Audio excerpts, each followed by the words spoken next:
Nous avons parmi nous ce soir une autre personnalité qui nous fait aussi le très grand honneur d'inaugurer cette conférence. J'ai nommé M. Philippe Villeneuve, architecte en chef des monuments historiques, en charge de la cathédrale Notre-Dame de Paris. Sa seule présence à nos côtés nous récompense de nos efforts depuis l'incendie de la cathédrale, afin qu'un jour l'on puisse, grâce à lui, grâce à ses équipes, grâce à tous les ouvriers et artisans, et à tous ceux qui contribuent de près ou de loin à relever cet immense défi de restauration, afin que l'on puisse retrouver Notre-Dame de Paris comme elle était hier, et peut-être plus belle encore. Vous avez la parole, monsieur l'architecte en chef. Alors déjà, merci également pour cette invitation, et merci aussi pour tout l'engagement qui effectivement me suit depuis le 16 avril, on peut dire. Et c'est bon de savoir que lorsqu'on a une telle tâche sur les épaules, de savoir qu'on n'est pas seul. Et donc cette manifestation aujourd'hui prouve qu'effectivement on n'est pas seul, et je vous en remercie en tout cas de cet engagement depuis le début. Alors je vais être relativement bref, je vais un petit peu vous raconter tout ce qui peut passer dans la tête et tout ce qu'on peut vivre sur ce chantier depuis le 15 avril 2019. Donc c'est la date où cet incendie frappa la cathédrale, et elle a été frappée dans ce qu'elle avait de plus vénérable, de plus fragile, de plus audacieux. Et la vision qu'on a eue de cette cathédrale en flammes a complètement marqué les esprits dans le monde entier. Pas seulement les Parisiens, pas seulement les Français et pas seulement l'Occident. Ça a touché absolument la planète entière. Et c'est à ce titre que justement Notre-Dame est perçue comme un symbole, un repère, une icône que l'on craignait de voir disparaître complètement, définitivement, et surtout de la voir disparaître impuissant. Au-delà des nations, cette catastrophe a rappelé à tout homme que rien n'est définitif et encore moins éternel. Elle a replacé nos vies souvent agitées, désorientées, superficielles même, dans l'histoire de l'humanité. Certes, bien d'autres événements planétaires, quotidiens, sont là pour qui veut bien prendre le temps de les regarder, pour nous rappeler qu'il y a toujours pire que ce que l'on croit vivre soi-même. Notre chance, pour Notre-Dame, c'est que nous avons le pouvoir et l'opportunité de la voir renaître, et ainsi d'oublier ce traumatisme de cette mort qu'on pourrait croire définitive, de cette perte irrémédiable au-delà des valeurs des matériaux. C'est vrai que lorsqu'on voit disparaître un repère, qu'on voit disparaître un objet cher, un objet chargé de symboles, de sentiments, d'aventures humaines, éventuellement de mysticisme et simplement de la relation au beau, on le perçoit dans la chair. C'est la raison pour laquelle on a vu aussi tant de pleurs autour de la cathédrale au moment de l'incendie. Et ça, c'est quelque chose qu'on peut ressentir lorsqu'on voit disparaître. J'aime pas utiliser ce terme-là, mais vous savez que ma relation avec Notre-Dame est assez charnelle, donc comme voir disparaître un être cher. Là, la chance, c'est que on va pouvoir la ressusciter. Et ça, c'est une chance, une opportunité qui est incroyable. Et donc, c'est presque notre rédemption que l'on va pouvoir vivre. Et c'est ainsi que le choix tant attendu et finalement sage de la reconstruire à l'identique nous donne également le pouvoir de remonter le temps. Celui de Viollet-le-Duc, certes, mais pas seulement. Celui aussi des compagnons qui, dès le XIIe siècle, ont commencé à œuvrer. Alors déjà l'architecte l'architecte inconnu, qui a conçu ce chef-d'œuvre absolu, tous ces maçons, ces tailleurs de pierre, ces charpentiers, ces maîtres verriers, que sais-je encore, qui ont travaillé et œuvré totalement anonymement, laissant parfois un tâcheron sur les pierres ou sur des signes de peau sur les pièces de bois. Mais tous ces gens-là, ces êtres vivants de chair, ont laissé un être vivant de pierre et de bois. Et donc ces compagnons anonymes ont fait de Notre-Dame ce que finalement on appelle un patrimoine de l'humanité. C'est en ce sens que l'on peut comprendre ce que c'est que cette notion un peu globale de patrimoine de l'humanité. Contrairement à ce qu'on a pu trop vite dire, et ce qu'on a pu entendre de certains esprits critiques, parfois un peu égotiques, c'est certainement pas tourner le dos à l'avenir que de restaurer Notre-Dame telle qu'on a l'intention de le faire. C'est certainement pas de la paresse intellectuelle, vu le travail de reconstitution de tous les gestes anciens, de toutes les formes anciennes, de toute la structure de la cathédrale. Et c'est certainement pas un manque de talent, parce que je suis entouré d'une équipe formidable, que ce soit des architectes, mais également les compagnons, les ouvriers, les entreprises qui ont œuvré avec moi à sauver cette cathédrale. Donc c'est bien envisager l'avenir avec modestie et détermination, et en tirant toutes les leçons dont on parlait tout à l'heure. La restauration de la cathédrale Notre-Dame est en effet novatrice, tant dans l'évolution de la doctrine que par son recours aux techniques et aux matériaux traditionnels, de surcroît écologiques. Elle a permis, par les débats qui ont anticipé la prise de décision du président de la République de restituer la cathédrale dans son état avant l'incendie, ça a donné lieu à des débats de doctrine, justement pas cette opposition un peu simpliste entre les anciens et les modernes, ce qui ne veut absolument rien dire, mais beaucoup plus de savoir où on peut se positionner lorsque l'on travaille sur des monuments historiques, comme c'est la fonction des architectes en chef, mais pas seulement, on n'est pas seul dans le ministère, de se poser la question de où placer le curseur, qu'est-ce qu'on peut faire aujourd'hui, qu'est-ce qui a été fait autrefois. On a ainsi décliné de nombreuses interventions de nos ancêtres architectes en chef sur des cathédrales meurtries après notamment le premier conflit, mais également le second conflit mondial. On a pu ainsi voir l'évolution des doctrines, l'évolution de l'utilisation de certains matériaux. On a pu tirer des leçons justement de ces utilisations de matériaux. On a pu également voir jusqu'à quel point on pouvait restituer, comment on pouvait réinterpréter, ou au contraire comment on pouvait fidèlement redonner l'image d'une cathédrale. J'ai en tête la cathédrale meurtrie, et qui m'est chère probablement à cause de cela, de la cathédrale de Soissons. Tout le monde pense à Reims, mais moi je pense d'abord à Soissons, dont on voit la lente agonie lorsque un obus est tombé à travers les verrières, a fracassé une colonne et que l'ensemble a tenu pendant quelques semaines, jusqu'à ce qu'ensuite, à force d'obus répétitifs, la cathédrale ne possédait plus de nef et simplement un moignon en guise de clocher sud. Et cette cathédrale a été, on va dire, presque modestement reconstruite, parce que ça ne fait pas partie des cathédrales forcément les plus connues de France, mais elle a été reconstruite fidèlement, elle a été reconstruite avec amour, avec certes des techniques un peu plus contemporaines, mais lorsqu'aujourd'hui vous rentrez dans cette cathédrale, qui récemment vient d'être également meurtrie par sa rosace ouest qui a explosé au cours d'une tempête, on est frappé à la fois de la beauté architecturale de cette œuvre du XIIIe siècle, parfaitement accomplie, et en même temps, pour ceux qui savent, parce qu'en plus il faut savoir le voir, mais pour ceux qui savent, de l'exceptionnel travail de restauration qui a été entrepris sur cette cathédrale. Alors évidemment, je vous parlais de Reims, on peut parler de Rouen, on peut parler de beaucoup d'autres cathédrales meurtries. Et donc lorsqu'on voit les réponses qui ont été apportées, nous avons été confrontés, nous également, à ce genre de questions.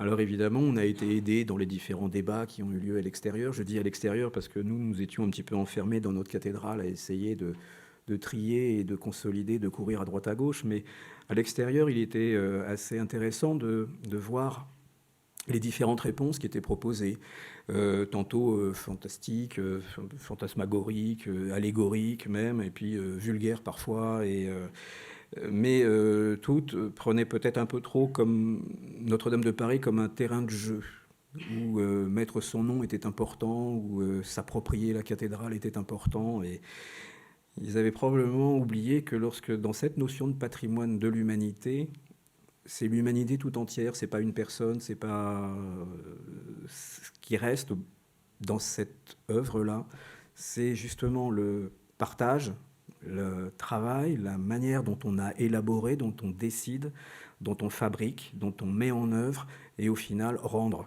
la cathédrale au monde. Je fais des tas de digressions, c'était pas prévu, je vais être plus long que prévu. Ça me permet de tourner la page discrètement. Donc, effectivement, au-delà de cette cathédrale, de par le monde, les dons ont afflué de manière exceptionnelle et très émouvante. Donc, tout le monde a en tête le petit garçon qui donne 2 € et qui casse sa tirelire pour ça. Et puis, on a eu également les grands donateurs qui ont participé très largement à la reconstruction. C'est la raison pour laquelle nous pouvons nous détendre, si on peut dire, le terme n'est pas le bon, mais nous rassurer à l'idée que ce ne sera pas un problème d'argent de restaurer Notre-Dame, ça sera peut-être plus des problèmes d'environnement, de polémique ou de... voilà, point. Pardon. Donc effectivement, ça rejoint encore là aussi le fait que l'argent venait de tout le monde. Ça illustre là aussi encore cette notion de patrimoine de l'humanité. Et donc la désolation, la tristesse et l'absence de cette cathédrale, de ce monument, de ce repère ont très rapidement fait place à l'espoir et au courage. Et pas seulement de nous et de mes équipes, mais aussi du monde entier, puisque nous sommes constamment encouragés, nous avons des signes d'encouragement, et ce salon en est un. Donc cette ferveur à rendre et à sauver Notre-Dame est née dès le premier jour, où j'ai pu voir justement autour de moi tous ces compagnons qui étaient prêts à relever le défi, prêts à faire des sacrifices. Ça va jusqu'à travailler en 3-8 la nuit, ça va jusqu'à supporter les conditions du plomb, qui consiste à porter des masques à assistance respiratoire, à être obligé de faire des pauses toutes les 2 heures, des pauses de 20 minutes, donc ressortir, prendre des douches, cela au moins 2 à 3 fois par jour. Alors il faut savoir que ce que nous vivons à Notre-Dame, là, aujourd'hui, est malheureusement ce qui va attendre la plupart, pour ne pas dire tous les futurs chantiers de restauration des monuments historiques, en tout cas en France. Il faut s'y préparer. Ça aura donc un impact sur les délais, ça aura un impact sur le coût, et ça aura peut-être un impact également sur la qualité même du travail, parce que je pense que les échanges directs entre compagnons sur un chantier sont également essentiels, et qu'à travers un masque assistance respiratoire, c'est peut-être pas forcément les conditions les meilleures. Donc il faut savoir que au plomb, nous avons un protocole qui n'existe pas, mais qui est le protocole de l'amiante, qui est appliqué à notre travail. Et il faut savoir que depuis le 1er janvier, la pierre est devenue un matériau cancérogène, puisque la silice peut donc avoir des effets néfastes sur la santé. Donc les tailleurs de pierre, comme j'ai pu le voir d'ailleurs récemment sur des photographies, montrent l'église de la Trinité avec de véritables scaphandriers qui ne sont autres que des tailleurs de pierre. Et le bois également présente des problèmes. Alors les maîtres verriers également, puisque les vitraux sont assemblés avec du plomb. Les facteurs d'orgue également, puisque dans un tuyau d'orgue, il y a de l'étain et du plomb. Donc on se rend compte que le monde des monuments historiques va être de plus en plus perturbé, et j'espère va trouver des moyens d'adaptation. Autrement, ça serait un petit peu inquiétant pour l'avenir. Mais donc j'espère que nous saurons trouver des solutions, mais le principe de précaution peut quand même malgré tout avoir quelques limites, surtout lorsqu'on doit sauver un monument qui risque de s'écrouler. Donc lorsque j'ai vu arriver tous ces compagnons qui sont arrivés dès le 16 avril au soir, la cathédrale est devenue une véritable ruche avec 160 à 200 compagnons tous les jours, une ambiance fraternelle, chaleureuse, complice, où se mêlait le bonheur, la satisfaction de ne pas se retrouver seul, ce dont je parlais tout à l'heure, mais également le plaisir de partager les compétences, le plaisir des échanges, le plaisir des réunions de chantier qui avaient lieu tous les soirs à 17h sous l'œil du ministère, mais en même temps le plaisir de se retrouver autour de la table pour faire le bilan de ce qui avait été fait dans la journée et de ce qu'on allait faire le lendemain. Et je crois, sans mentir, que nous avons pratiquement fait en 6 mois ce qu'on aurait pu faire normalement en 2 ans. Depuis, ça s'est un petit peu ralenti vu les conditions dont je venais de vous parler, mais nous sommes arrivés il y a quelques mois à la fin de la sécurisation de la cathédrale, qui est désormais aujourd'hui totalement sauvée, ne s'écroulera plus. Il n'y a plus qu'à la rebâtir et vous la redonner. Donc il fait d'ailleurs, justement, à propos des vitraux dont je parlais tout à l'heure, il a été quand même étonnant aussi, alors que toutes les précautions étaient faites pour éviter que la cathédrale s'écroule, eh bien de préserver ce qui avait été miraculeusement préservé. Car Notre-Dame de Paris, certes, a montré des images épouvantables de destruction, mais il se trouve que lorsqu'on prend un peu de distance, un peu de hauteur, ce que j'ai dû faire malgré ce que je pouvais ressentir, eh bien, je me suis aperçu que la cathédrale avait perdu, au risque d'être scandaleux, choquant. On n'a jamais perdu qu'une charpente en bois. On a perdu une flèche, on a perdu une couverture en plomb, on a perdu 15% des voûtes. Il n'y a pas eu de mort, il n'y a pas eu de blessés. Et tout l'ensemble de la cathédrale est resté debout. Les trésors de la cathédrale sont restés intacts. Les verrières n'ont absolument pas été touchées. Seules les verrières du XXe siècle ont eu 4 pièces de verre qui se sont éclatées au moment de la chute de la flèche dans la nef. Le vœu de Louis XIII est miraculé. La statue de la Vierge au pilier était intacte, blanche, avec à ses pieds un monceau de charbon de bois humide. Et les tabolos, les mets, ont échappé aux flammes. Espérons qu'elles échapperont à d'autres aménagements. Et tous les grandes orgues ont également été préservées. Pas d'eau, pas de feu, juste de la poussière. Donc lorsqu'on regarde ce qu'est le trésor de Notre-Dame de Paris en lui-même et avec ce qu'elle contient, on se rend compte que finalement ce qu'on a perdu, certes c'est la valeur du matériau, certes c'est les savoir-faire du XIIIe et du XIIe et XIIIe siècle et du XIXe pour la flèche, mais on se rend compte qu'en remontant le temps et en comptant sur le savoir qui est transmis de génération en génération par les compagnons, qu'ils soient charpentiers ou tailleurs de pierre, on se rend compte, et effectivement on l'a tout de suite vu, nous avons les moyens de reconstruire cette cathédrale de la même manière que nous ont fait nos ancêtres. Et donc, pour parler des vitraux, puisque je n'arrête pas de faire des digressions, je n'avais pas prévu, il était quand même étonnant aussi de voir que lorsqu'on a demandé à ce que tous les vitraux hauts de la nef et du chœur soient déposés, on a retrouvé une lumière assez étrange, une lumière blanche. Et certes, le trou béant de la croisée donnait une lumière déjà très, très forte dans la cathédrale, mais dans la nef ou dans le chœur, c'était la même lumière que nos chanoines du XVIIIe siècle, c'est sans doute pour ça qu'on appelle ça le siècle des Lumières, ont détruit les verrières médiévales pour y voir plus clair. Et donc, ils ont mis une lumière très crue avec des vitraux blancs, avec une bordure bleue avec des fleurs de lys sur le côté, qui ont perduré jusqu'au XIXe siècle, où Viollet-le-Duc a remis les vitraux tels qu'ils étaient au XIIe et XIIIe siècle, c'est-à-dire une sorte de ceinture de joyaux tels que l'imaginaient les créateurs de Notre-Dame, c'est-à-dire la représentation de la Jérusalem céleste. Et donc ça, c'était assez frappant comme image, de même qu'il était frappant de voir au travers du trou de la voûte le clocher sud de la cathédrale, tel qu'évidemment personne n'avait pu jusqu'à présent le voir. Ensuite, on a vu arriver les charpentiers, les échafaudeurs, qui étayaient les pignons pour éviter qu'ils ne tombent dans la rue et aillent se fracasser également dans les immeubles d'habitation qui étaient à côté. On a eu les cordistes qui, dès le soir même, ont commencé à poser des structures métalliques pour tendre des bâches, pour éviter que la pluie qui a eu lieu le vendredi après l'incendie ne vienne en rajouter de l'eau sur les voûtes déjà très très largement imbibées. Puis en dessous, vous avez non pas des chercheurs et les rémages qui, eux, restaient dans les bas-côtés, mais nous avions des robots, puisqu'il était interdit, par ma volonté, d'aller sous les voûtes de la nef, du transept et du chœur, parce qu'on ne savait pas dans quel état les voûtes étaient, et donc on a fait appel à des robots.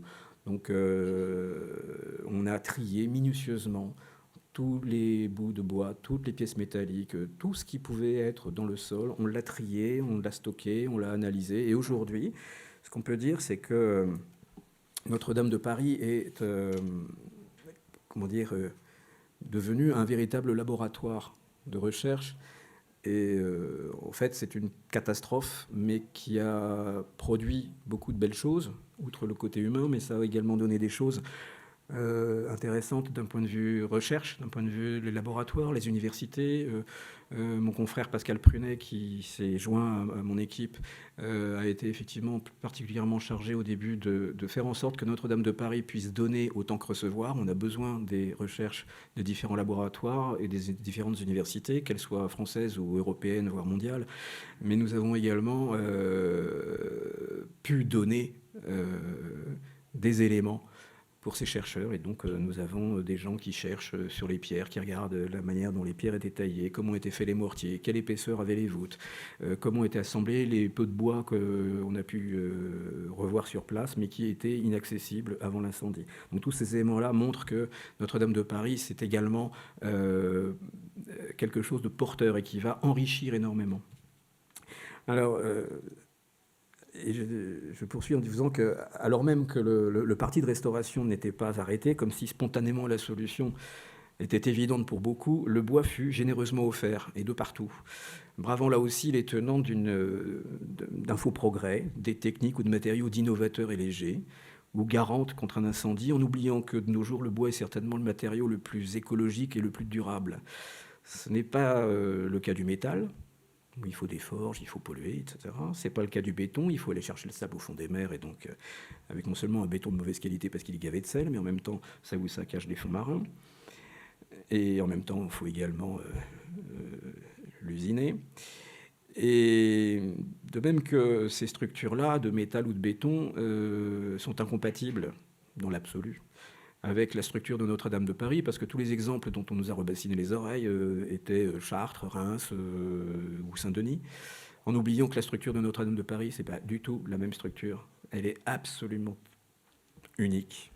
Vous avez des arcs-boutants d'une seule volée qui franchissent 2 collatéraux, ce qui n'est pas le cas de Reims, ce qui n'est pas le cas de Chartres ni de Saint-Denis. Donc, en termes de structure, le bois, et ça l'a montré pendant 800 ans, et le plomb, est certainement le matériau qui offre le plus de durabilité, certes, mais également le plus de souplesse, le plus de poids, et donc c'était évident qu'il fallait remettre du bois.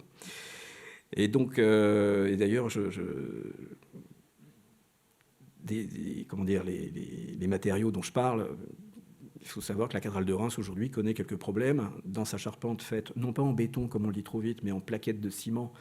Et aujourd'hui, ce ciment présente des altérations avec l'oxydation des fers, et donc on a aussi un problème de restauration de quelque chose qui a à peine 100 ans.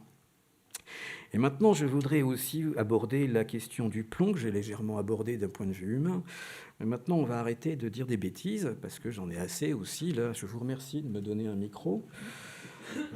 Parce que j'aimerais, quand on aura enfin admis, mais pour ça il faut de la bonne foi, que pour se retrouver dans l'atmosphère et ainsi polluer Paris, sa région et bien au-delà, comme on a pu le lire dans certains journaux pseudo bien informés, jusqu'au-delà de l'Atlantique, il lui fallut que la température de l'incendie atteigne 1750 degrés. C'est la température de fusion du plomb. Pas de fusion, pardon, de vaporisation du plomb.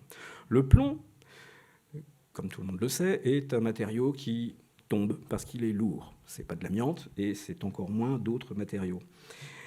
Et la température de Notre-Dame de Paris, et ça on le sait, donc les 1750 degrés, c'est pas moi qui le dis, c'est de la chimie pure, c'est de la technique, c'est comme ça.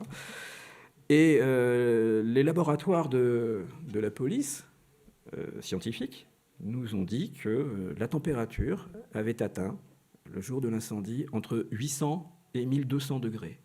Donc on est très très loin des 1750 degrés qui auraient pollué, atteint les pauvres petits-enfants qui lèchent les balcons et qui bientôt, à les entendre, vont monter pour lécher la flèche et la toiture.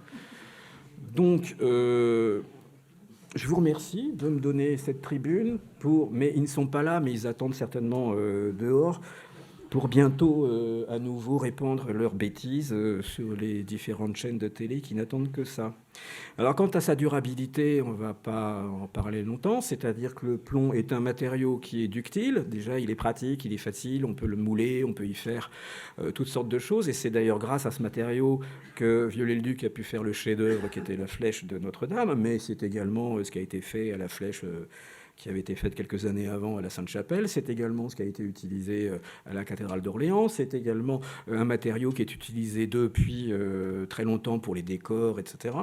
Donc c'est un matériau formidable. C'est en plus un matériau qu'on fond et qu'on récupère à chaque fois. Donc on le recycle, et peut-être pas à l'infini, mais on le recycle régulièrement. Donc là aussi, on ne va pas dire que c'est écologique, parce qu'on ne va pas non plus être provocateur, mais c'est quand même un matériau qui permet de refaire des choses en ne gâchant pas. Donc c'est quand même quelque chose d'intéressant. Donc c'est la raison pour laquelle, de mon point de vue, mais ça restera entre nous, et ça n'engage que moi, parler de zinc ou de cuivre pour Notre-Dame de Paris, c'est une insulte à ce monument, et qui est quand même, donc, je le répète, patrimoine mondial de l'humanité. Donc ensuite, ce que j'avais l'intention de vous dire, c'était que la charpente de la flèche que l'on s'apprête à reconstruire a fait l'objet d'une minutieuse analyse. Alors j'ai la chance d'avoir dans mon équipe, qui est également épaulée par Rémi Fromont. Rémi Fromont, qui est un architecte en chef jeune encore, mais qui blanchit beaucoup ces derniers mois avec moi, avait fait un relevé extraordinaire de la charpente avec Cédric Transo, ce que j'appelle un relevé humain. intelligent et qui avait pris le soin de relever tout, les marques de montage, etc. Tous les assemblages étaient étudiés et lorsque l'incendie a eu lieu, j'ai immédiatement pensé à ce fou furieux parce que je me sentais un peu seul dans ce cas-là et il m'a beaucoup aidé et surtout je pense qu'il a trouvé là une raison de s'épanouir et de se réaliser. Et c'est vrai que Rémi et donc François Auger, qui est également compagnon, charpentier et architecte du patrimoine, constitue le noyau, si on peut dire, le pôle bois de notre équipe.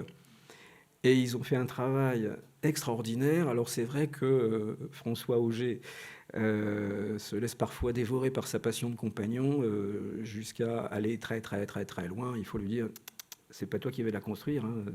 Faut en laisser pour les autres après. Donc il doit y avoir un côté de frustration, mais c'est grâce à lui et grâce à tous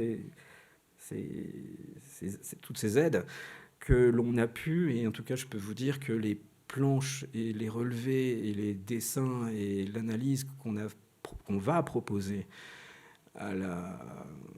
lors de l'appel d'offres, j'en suis très fier. Et j'espère que les professionnels sauront reconnaître dans ce travail à la fois la modestie qu'on y met à retrouver la conception de Bellu, le gâcheur de Viollet-le-Duc, et puis la conception de Viollet-le-Duc, bien sûr, mais également vont pouvoir sauter sur l'occasion. C'est pour ça que j'en profite également pour dire que, contrairement à une petite musique insistante qui peut être objet de désinformation, il faut apprendre à être méfiant. Contrairement à ce qu'on peut croire, les jeux sont ouverts et j'invite toutes les entreprises de charpente et de maçonnerie à venir répondre aux appels d'offres qui vont être lancés dans les semaines et les mois à venir, car on vous attend tous pour venir travailler. J'invite évidemment les plus petits à se regrouper pour être un peu plus nombreux sur le chantier, mais la cathédrale a besoin de grands comme elle a besoin de plus modestes. Donc surtout, ne nous abandonnez pas et ne croyez pas que les portes sont fermées, bien au contraire. Ben écoutez, je crois que ce que vous aurez compris, j'espère, de tout mon propos un peu confus, j'avais pourtant pris la peine d'écrire, mais pour nous, évidemment, Notre-Dame est, pour le moment, mais va l'être encore plus, un chantier absolument extraordinaire. Tant d'un point de vue humain que technique. Il va réunir des compétences, il va réunir des passions, il va réunir de l'enthousiasme. Et donc, certes, c'est pour moi une charge, mais c'est aussi, surtout pour moi, une mission, mais également un grand honneur. Et je vous remercie.